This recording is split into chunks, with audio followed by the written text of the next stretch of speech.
slight lead or a bit of a counter in that mid lane matchup. So is this a bait from Splyce, kind of trying to push G2 to take the Shen over the Rek'Sai, and then Wonder has a counter pick ready? Oh, Sivir is actually open. So I think that is a better choice for G2. Not that the champion decided the fate of Sven last game, it was just him tunnel visioning on minions. Yeah, this is a good adaptation. It means Sven is less likely to get caught. Taunt Flash isn't as dominant against the Sivir because at worst you expend your spell shield. And it gives more scaling to G2. Last game they got heavily outscaled, could not win late game team fights, and Trick can still run Gragas if he wants to, which has great synergy with Sivir, together with also something like Vladimir. But now we get to see how Trashy himself plays that Rek'Sai and what Trick is going to use as an answer. Is it going to be the Nidalee again or just a standard Gragas matchup? You know, we would expect the Gragas, but you never know with Trick. The adaptation, though, is so good from G2 here. Take away Sivir, and then you steal away the Vladimir as well. Don't want to have the same kind of matchup as the last game. So right now, you're the one with the bulldozer composition. Yeah, and this probably leads to Senkix playing Malzahar, but Malzahar, if he gets slightly focused a little bit with 2 tanks in jungle and top lane, that's a composition that might run out of damage eventually, or just gets put under too much pressure, because the best scaling AD carry is also on the side of G2. Great point with the Malzahar. Well, what's a great counter to Malzahar? Was someone who can just devour his target. Well, that's the Tahm Kench now. So G2 saving that jungle pick just because they don't have to show it, and they just keep getting more and more tanks and more picks that can deny something like Malz. All right, I'm hearing a huge amount of positivity for G2. Trevor's still here. I am. Oh, but you left. You know what? I'm leaving it to these smart guys to take us through this pick ban. Regardless, the Tahm Kench, the Vlad, the Sivir, we like everything. What is left for Splyce? Because if this Malzahar is picked, surely Senkix is picking himself into a hole. Shirley? Don't call me Shirley. It's just the answer. What's left is for Cobbett to decide what AD carry is going to be playing into the Sivir. I mean, the tough thing for, we might get Jin, not Jinx, but Jin coming in from Splyce, something they have played in the past. And just because I'm afraid if they go Lucian, they're going to run out of damage. Yeah, definitely. Because they went for the Malzahar, as you talked about, Crepo, with obviously that traditional pick into the Vladimir. What a big surprise, you know, he went for Malzahar. But it leaves so many questions for that AD carry pick, because Splyce right now will not have a lot of damage late game versus a Tahm Kench and a basically full tank composition from G2 with the Sivir just speeding up these tanks as well. This is massive bulldozer from G2. Lack of damage from Splyce. I'm not even sure Jin is actually enough damage when it comes to killing tanks. Jin is not the greatest tank killer. I do not want to be in Yamada kind of shoes right now to figure out what you have to play, because if you look at G2's composition alone and you don't look what Splyce has drafted, it's almost a pristine 6-15, 1-3-1 composition that can run just so well. You have the scaling Vladimir, you have the Sivir who plays super well in the mid lane. The Vladimir plays without a teleport on the side lane, but if there's ever a question of matching that, you have Tahm Kench to deliver to the side lane. So you need to go for the hyper traditional counter pick to Sivir, a notch above the Lucian. You gotta go full Forgiven, you gotta go Caitlyn. Yeah, this is very, very lane focused from Splyce. It was actually something that worked for them last game, having that strong 2v2 with the Karma down the bottom lane. Now they get a Caitlyn as well, so even better. But mid-game, if you are Splyce, you have basically no DPS. Malzahar wants to hit 3 items. Caitlyn wants to win a laning phase and get to 3 items as well. This comp needs a 3,000 gold lead by 20.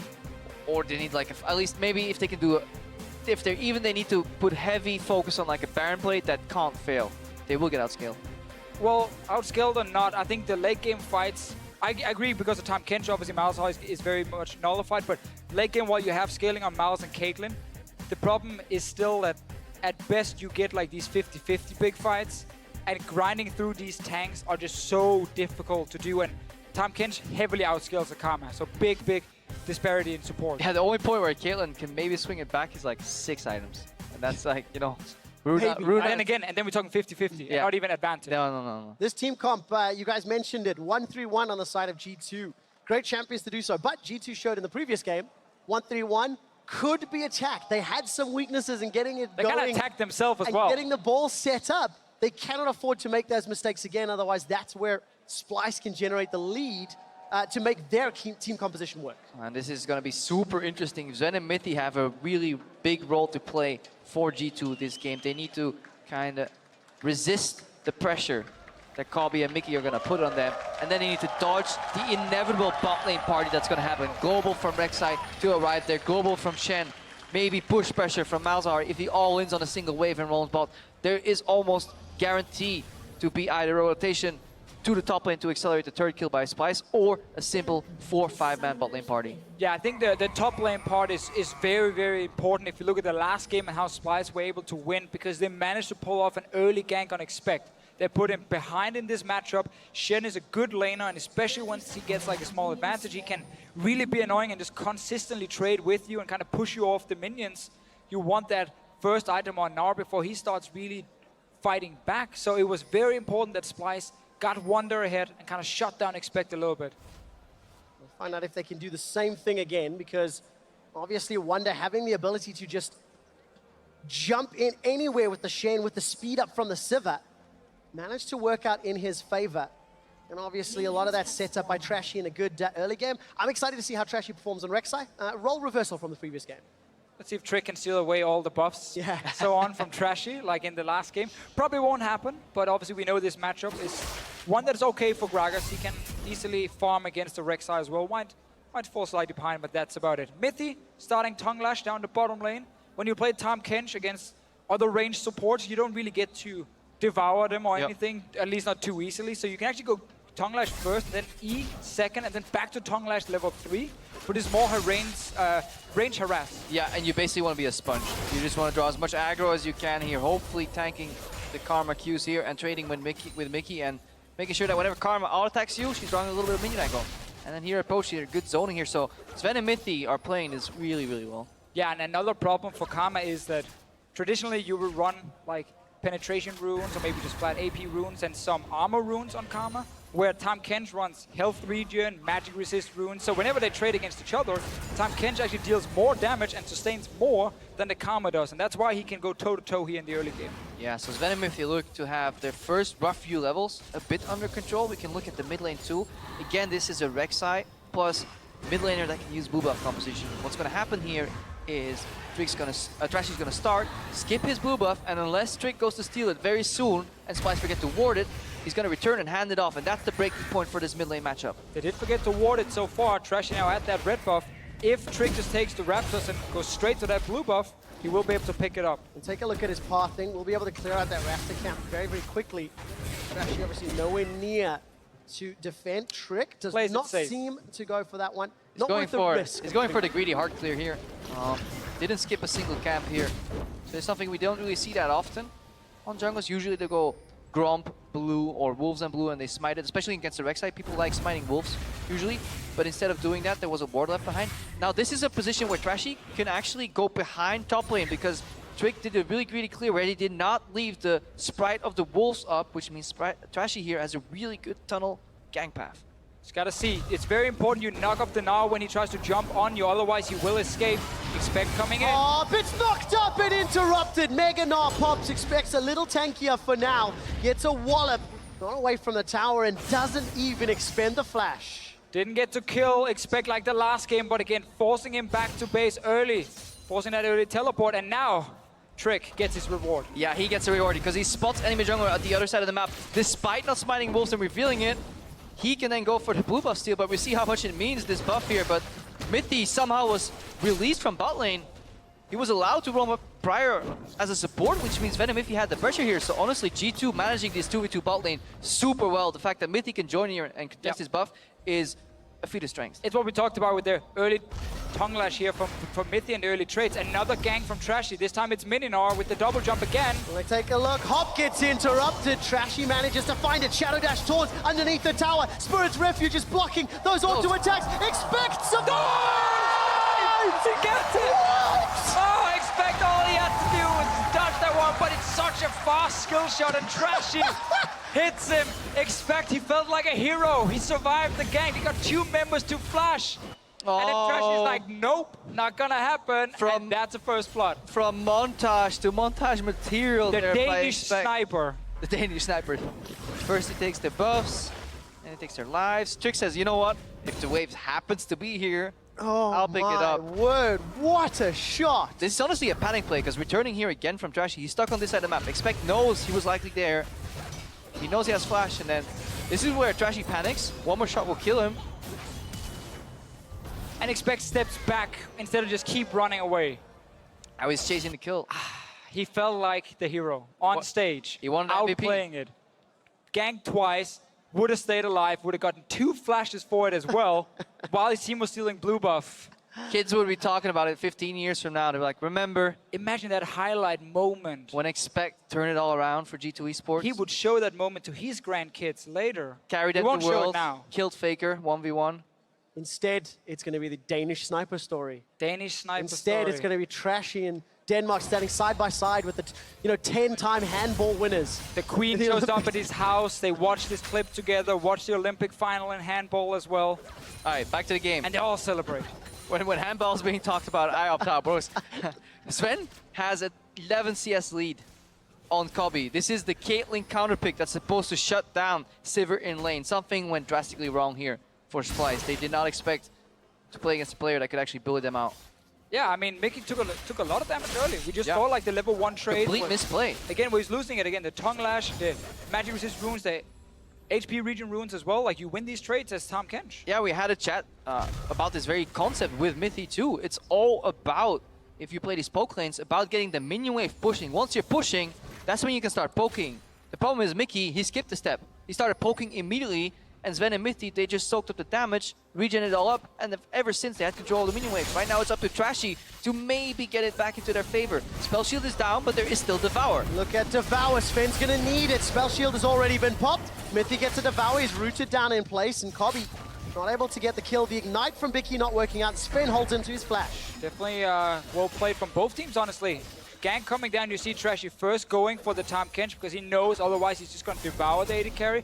He then switches, and Mickey actually puts the snare on Mithy to keep him in place when he does devour Sven. Sadly for them, they didn't pick up the kill, got one summoner, and they actually forced back to base because copy was so low. So once again, winning lane doesn't mean getting kills, it means having the push control, and that's what G2's been having all game long in this bottom lane. All right, Kobe's going to pick up that BF sword pair of boots. Down 20 CS to when Sven eventually backs and buys.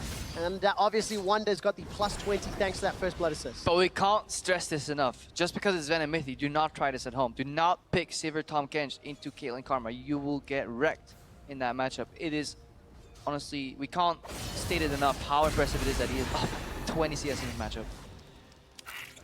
We also can't really praise Trashy and Wonder enough, I feel. Last game, those two guys together won it for Splyce. This game, Trashy once again camping the top side. 67 CS for the Shen.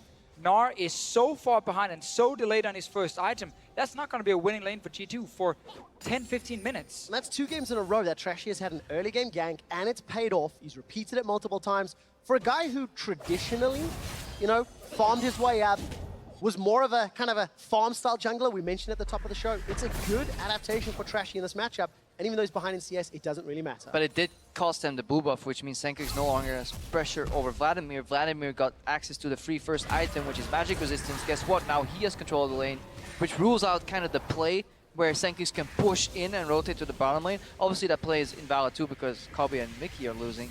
Yeah, definitely something to worry about. Yeah, it's very, very normal. Vladimir wins the mid lane matchup against Malzahar. Malzahar, after some of the nerfs happened as well, is an extremely weak laner, honestly, like the first few levels. He needs, again, 2 or 3 items to really get online.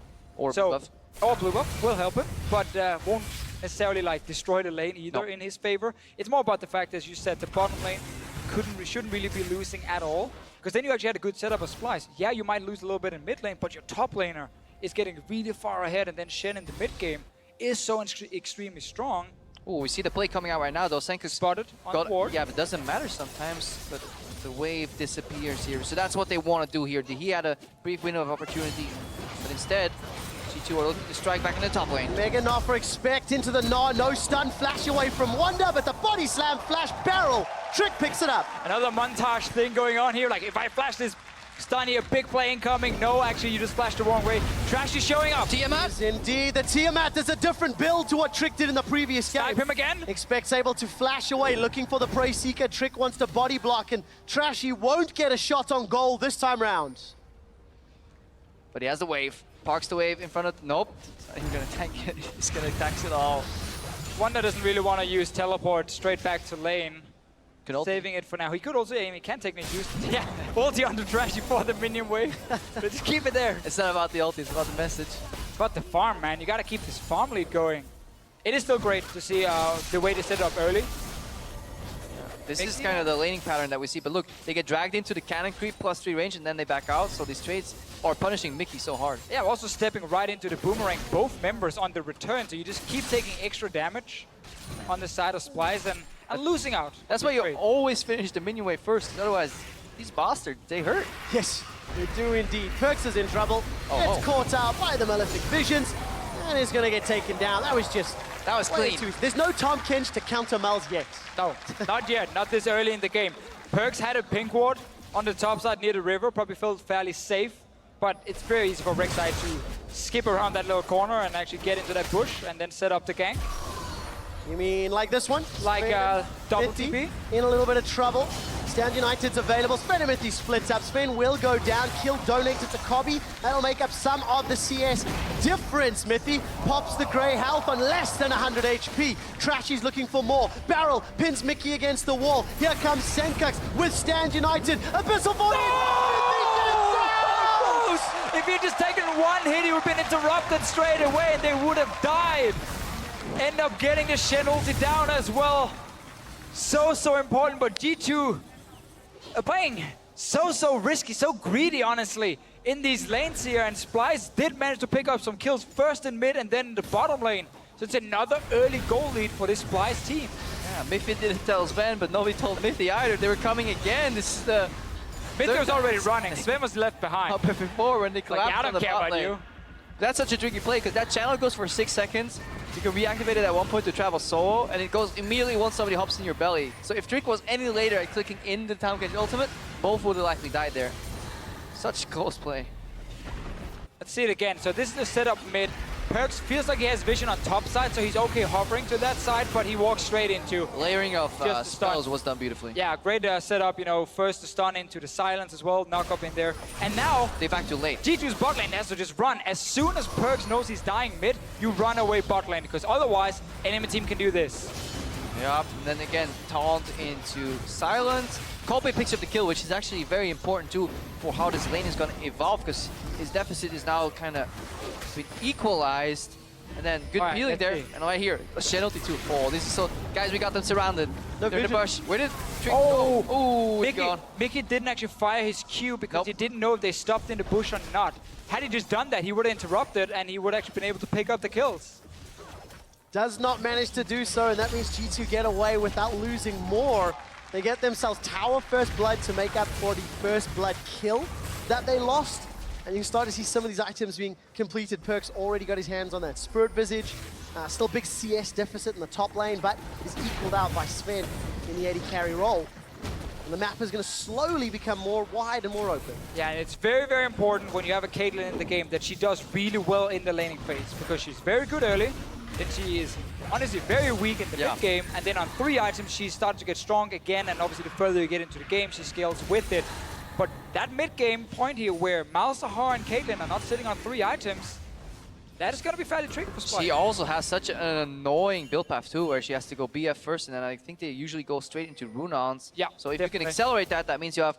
It accelerates everything. Early Rune-Ons means quicker side lane clear or mid lane clear, which means more farm, more plays on the map, like this one. Tom Kench ultimate behind, long lane.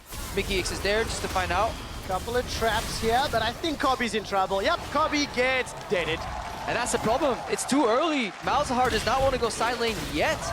And Mickey X now gets tricked out, and nobody wants to play on this long side lane on the side of Splyce, especially when they play against a Tom Kench. But they can't both sit in mid, so them losing the early game has major ramifications on their map play. Well, Senkux will eventually go to a side lane, but it's to hunt down Expect, Nethergrass, into the Unburrow, flash, hop, Malefic Visions, and a little Voidling, run! It's okay! And the cover from Mithy! As always, when you play against G2, when the team does something against you, you just go top and try and punish Expect. He's always the punching bag. This time around, he stays alive. This guy has to be conditioned so poorly. Whenever he hears cheers from the bot side of the map, it's like I'm gonna die now. He gets like a pain trigger. It's like, no, not again. Stayed alive this time. Mithy did actually go up and help as well. Wonder will still be able to get a lot of damage on tower. And a lot of like cross-map plays happening. It all starts with Mithy on Tom Kench. Go mid lane. Take the mid laner with you. down to the bottom lane. Now he's top. This time Kench is everywhere. He's confident he's going to 1v1 the Shen. Hey, Wonder. He was staying low. He was staying low. Wonder was going to have to deal with Expect and that frozen mallet in a few seconds' time. Decided not to go for the fight. But look, poor Kabe, he just wants a wave. He has a support warding for him, and he has traps in the brush. But then Perks shows up. Yeah, with Sven, it's so easy. Mickey still dies here too. Just such a good play by Mithy. But here, normally, you would not see the bot lane return to a lane where there's no tower to defend them. They would have gone top side then and actually try and play around that tier 1 tower from G2. Alternatively, they just brute force mid. Malzahar ulti into Caitlyn trap is enough change to see to maybe keep Vladimir busy. Definitely is another option, but again, as soon as you see Sivir on bottom side, again, you don't push out, recall, go either mid or go top, and then you can always move the Shen to the bottom lane and just have him wait on the tower. Yeah. Or otherwise, you just get collapsed on like this. Or you wait for Sven to push, you know, when Sven is in an empty lane, he's not going to slow push the wave either, he's just going to fast push it out, then you go catch it. It's just a major mistake for Splyce to move to that bot lane. My only issue with that one, like Caitlyn waiting in the bottom lane, is you then allow G2 to rotate mid with the AD carry so quickly, and Caitlyn is like not able to do anything from that side. So I would have preferred Wonder to just step down to bottom side. Obviously Splyce was setting up a play on the top side as well, so they were both making plays at the same time. Rotation's always going to be possible. The problem is Splyce messed up. They should have won that bot lane 2v2, and they didn't. Sven and Mithy did a phenomenal job pulling ahead in honestly a losing matchup. Taking a look at G2's itemization, even though the Spirit Visages are no real surprises for Trick and Perks, it's even more effective when Senkax is the only strong player at the moment. Flash away from Wonder, gets out of range of the potential body slam, and now Expect and Trick, they're going to go uncontested in this top lane tower. Trick's going to just keep zoning Wonder away. Teleport coming down from Senkax. Wonder's pinned against the wall. Nice the wall of the crunch, and he's down. Now Trick will turn his attention to Senkax. Body slam comes out. Here comes Trashy. Nethergrass is going to be interrupted, and Mithy devours his jungler. Spits Trick out to safety, and that was just such a good pick from G2 Esports. That was beautiful. That was some pinball level coordination. Absolutely love the coordination, like the setup on the map as well. G2 already had Sven in mid lane for wave there, and now Cubby's dying. Cubby almost gets 2-shot. Hemoplague, will it be enough? Yes, it will! Tides of Blood comes out. Trashy, another lamb to the slaughter. Stand United is going to finish the channel. Taunt not going to land because Mithy saves everyone. Hey, on the bright side, Cobbett didn't die to the end tick of Vladimir ulti. On the downside, however, he died right before it. I mean, G2 is just turning it on here. We talked about how Splyce would have big issues in the mid game before they hit 3 items on both carries. But this is also just G2 outplaying them on the map. From that play in the bottom lane with Mithy on Tahm Kench, then return play on top side. Look at your minimap here, guys. We already have the AD carry wave clearing mid. So this is a very safe play for G2 to just go to top side and actually play against Wonder, because even with teleport coming, they know there's enough time to kill Wonder here. And look where Mithy is right now as well. He's going to show up in this fight. He was mid just 2 seconds ago. He's going to walk, and Tahm Kench from the brush in mid lane all the way here. Massive range here on the Spank one Tahm Kench ultimate. And that means he's in time to stop exactly this. It's so hard for Splyce to find an answer. And this is why the Tahm Kench pick, remember we saw it early, even before Malzahar was picked, was just so smart to counter that. We then go mid lane, and more people will die. And this is Vladimir? If you try to play an AD carry 2 levels down against the enemy mid laner, this happens pretty often. I haven't tried. Yeah, me too. Didn't work out very well for me. No? And Mithy is just, you know, Mithy is showing why he is one of, if not the best support in Europe. Another fantastic standout performance. I think it's safe to say he's the best. Except for Crepo, obviously. Yeah. If Crepo was in this game, twice it devoured. I mean, you're only here because you want to make it fair for the teams. Yeah. You want to make it fair for the teams. That's why Crepo is not playing. But Mithy is fantastic on Tahm Kench. Tahm Kench actually looks so easy to play. There is some skill to this champion. Don't be mistaken. Especially when you have to read the map. I mean, all credit to Mithy, right? Multiple times this game, he has left Sven alone. He's told Sven, I'm leaving you alone. And then he's gone to save teammates elsewhere across the map. Yeah, Sven has just been sitting back and wave clearing. It's been his job. Just a level 1. Best job to do. Perks, though, once again, the recipient of the gank. This time round, he's got the support. Here comes Mithy. Devour needs to be used. Not just yet, though, because Perks kills Sen. Senkux expects about to go Mega Knock, has a flash available, sends Trashy backwards, and Perks gets knocked out by the Alvaro, gobbled up by Miffy in the background. Cobby was soloed out by Trick. I didn't quite see how that happened. And now Mickey's being run down. Splyce are being pulled apart at the seams. They're down 6,000 gold at 20 minutes. And you can see it in the draft. There was one pick remaining for Splyce. They needed a final answer, something that was going to turn the tides against a fantastic draft from G2. And it was the Caitlyn, and it just simply did not work. Went back and looked. Mithy did indeed, as the official mentioned, skill that E on level 2. And at that point, with the way they play level 1, they were in complete control of bot lane. They dominated that side of the map, they spilled it over everywhere else, and then suddenly Mithy is left, right, center, up and down, combined with his teammates, really having such a large impact in this match. Yeah, one of the absolute best changes that happened to Tom Kent was that buff to his ulti in the range early so he can keep joining. This one he would have been able to anyway, doesn't even care about his AD carry. Sven just leave him behind. He's like, guys, can I help? Boomerang maybe? Nah, it's fine, bro. I mean, this is a classic AD carry game, right? You just wave clear and then the rest of your team walks around killing the enemy. Now he's running for another one. Go, Sven, go! Everybody keeps flashing away from him. Poor Sven. He gets to wave clear top. Maybe he gets another kill. He does have 2 kills at least. Great to see G2 have got carries all across the map. It's not only the perks of the Sven show. But he still averages over 10 CS a minute. So impressive. Great farmer. Great farmer. Right click. You know, that APM. Great. Civ especially, so hard to last it. I mean, how does he decide? You just give like one auto attack and then one Q and then you get all the minions. I think it's great though, it's like, while we're taking the jokes of Sven, and we've seen how well Mithy's playing, they've been the 2 most vocal about wanting to win. They've been the most vocal about what it meant to be standing on that stage in spring and have the confetti land on their heads and saying they never want to feel that again. And they're playing in a way... And that had nothing to do with confetti, because we here at the European LCS only use the best of confetti brands. The greatest confetti. It's the Maserati of confettis.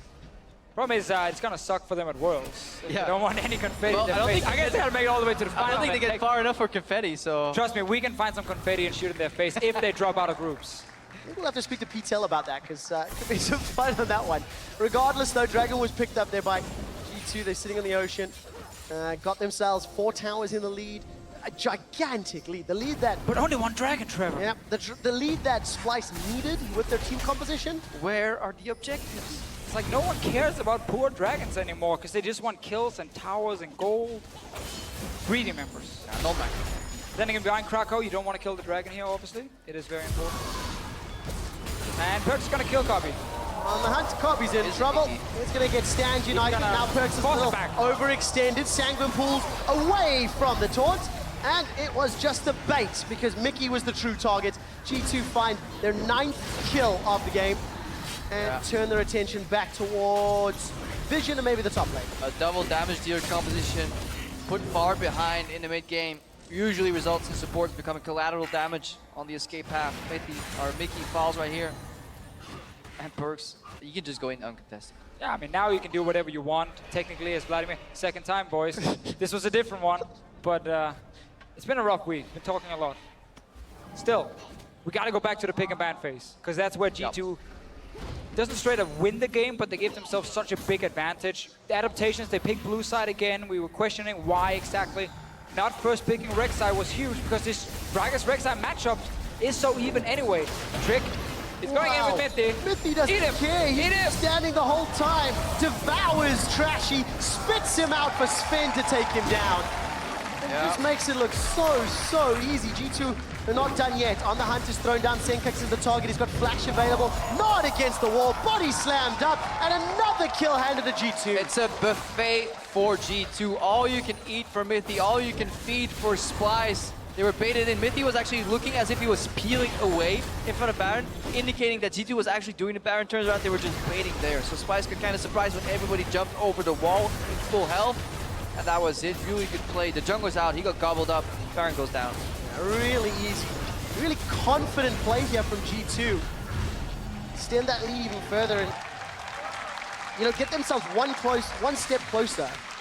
The thing that I really like about watching this game and watching it play out is just how pivotal the early game has been when it comes to defining game, because both games 1 and 2, were decided relatively early on, despite taking a while to close out. We are definitely in a snowball meta. Like when you have these standard lanes, if you get an advantage in standard lanes, you tend to get a few towers down and then get quite a large gold lead. And if teams play it correctly and don't obviously throw the entire lead, they are often able to close them out, like we see G2 do here. When you beat a Caitlyn in lane, she's useless for another 20 minutes, and they're not, like Copy's barely even touching mid there at this point. He might just heal it all back with his gray skin anyway. Yeah, gray health. Gray health. He has gray skin. Gray skin. There's a tongue, great tongue. It was because it was a mix of thick skin and gray health. I mean, I'm just way ahead of you, Crep. You don't need to explain it to me, man. I can barely speak English half the time myself. I know that feel. Wonder's not going to be able to stick to expect long enough. And Senkax and Wonder showing bottom. Gives an easy tower secure to G2 in the mid lane. In actual fact, they're not done yet. Remember, both those guys have teleports available. May need them if G2 decides to stick around. Trick goes for Cobby. The rest of the team goes away. Sven is going to get eaten up by the Devour, but this could be greedy by G2. Perk splashes over the wall. The Hemo Plagues onto Cobby. Barrel away. That time Hemo Plague gets it. Double kill on the back line. Senkax gets one, but it's not enough. Senkax is running for his life. A knockup from Trashy. Body slam onto him as he's locked down. And Trashy will get taken down if he sticks around. Instead, G2 break up in the base. That was some fancy plays here. Sven's spell shoot got baited out. Wunder was waiting for the taunt right after, and on the frame where he was gonna go in, Mithy just flashed Devours, and that was the end of that fight. Everybody stood still watching the Tahm Kench. There's Wunder. Sivir combination, and then Perkz finished the fight. What? Just pulling the waves? No, he's trying to catch both Sven and Trick here, but the fast recalls from Baron. Ooh. Sucks for you, Wunder. Now, sucks for all Splyce right now. Yeah. 27 minutes in. This is, I think, the definition of a Goomba Stomp when it comes to a one-sided matchup. And you just have to go GG next. Think about pick some bans. Think about how you don't get out-drafted as heavily. That's the thing. At this point, Splyce is trying super risky plays to try and get back. They're never going to get back playing standard. So first engage comes in, spell shield, saves it, waits for it, and then Mithy jumps in. Yeah, really good Devour, and then Perkz comes in for the flanks. It's my turn. Trick knows he's gonna finish off Cobby. Bounces back. Cobby is really enjoying League of Legends right now. Truly, this is, after one of these games, this is where you take a break. You don't queue up again. Teams hopefully get like 5 or 10 minutes break in between. 12, I believe, is the total. 4 minutes to submit their side selection. That's going to be important. This is also where, as an AD carry, you tell your coach right after the game, can we get red blue side, please, and first pick Sivir? Because Caitlyn was not the answer. Ashe would not have been the answer in this game either. Way too much backline dive from G2. Jhin would have been the same. Way too much backline dive. I mean, the answer would have been hitting the minion wave level 1 instead of trading. Sure. But still, it's still Sivir. Criticize the pick, criticize the player. You decide. Or why not both? Those, yeah. Why not both? Trashy goes in one last time. The base is being destroyed. Baron is still ticking for a few minions longer. On the hunt used by Sven. Now they're going to jump onto Senkax. He manages to get the Nether Grass, but to no real avail. The inhibitor drops and Splyce. They're peeled, they're routed, they're destroyed. It's a triple kill for Expect. And the rest of G2 are going to use the super minions onto the Nexus, turn their focus onto the second tower in just a moment's time. And a dominant game 3. G2 Esports are going to pad their KDAs ever so slightly. Wonder's going to get run down, and it doesn't matter. G2 Esports are one win away from declaring themselves the Summer Split champions.